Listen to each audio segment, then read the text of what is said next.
The Western world just admitted what many analysts have been saying all along, and it's a game changer, guys. Germany's Chancellor, Friedrich Merz, dropped a bombshell statement at the G7 summit today, the one that started a couple of days ago, that's exposing Israel's military limitations in a way that's never been acknowledged this publicly by allies ever before. Speaking to German broadcaster ZDF, Merz warned that if Iran doesn't make concessions, the complete destruction of its nuclear program could be on the agenda. But then he delivered the crushing reality check. The Israeli military is obviously, he said, unable to accomplish that because it lacks the necessary weapons.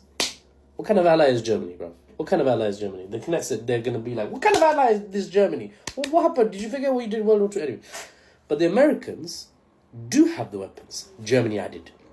This is huge because it's the first time a major Western leader has openly admitted that Israel's recent strikes on Iran's nuclear facilities, despite using over 200 jets and hitting more than 100 targets on the first day alone, that was 4 days ago, despite all that, Israel fundamentally cannot achieve their stated objective of stopping Iran's nuclear weapons program. Ever. They don't have the weapons, admitted by Israeli allies.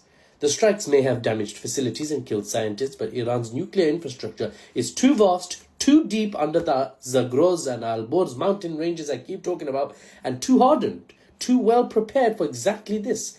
So they're too well defended for Israel's conventional arsenal to eliminate in any substantial way. It's like expecting someone to die of internal bleeding from a slap across the face. It's just not going to happen.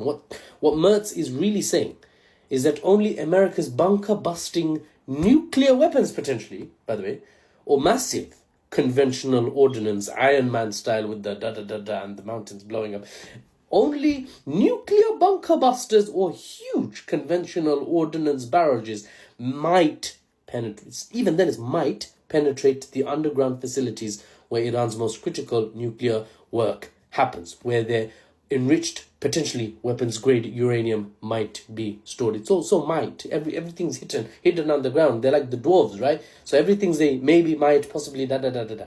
So to stop Iran maybe getting nukes in the future, America may have to use nukes now. Again, the only nation to have ever used nukes might be considering using nukes again to keep the world safe. Insert upside down smiley face right now, please. This puts the United States in an impossible position. Either commit to a potentially catastrophic military escalation that could ignite World War III because China might decide, okay, now is the perfect time to get Taiwan, and Russia might be like, oh, look, everyone's distracted. I feel like,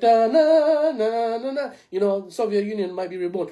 Or, so do that, or watch the collapse of Israel's strategy of forcing America into conflict through escalation. Just let your ally just fizzle out, leaving Iran's nuclear program stronger than ever, really, intact and potentially accelerated by the attacks, and leaving Israel weakened, even more isolated and defeated, forced to end the war they themselves started. It's a tough position for America.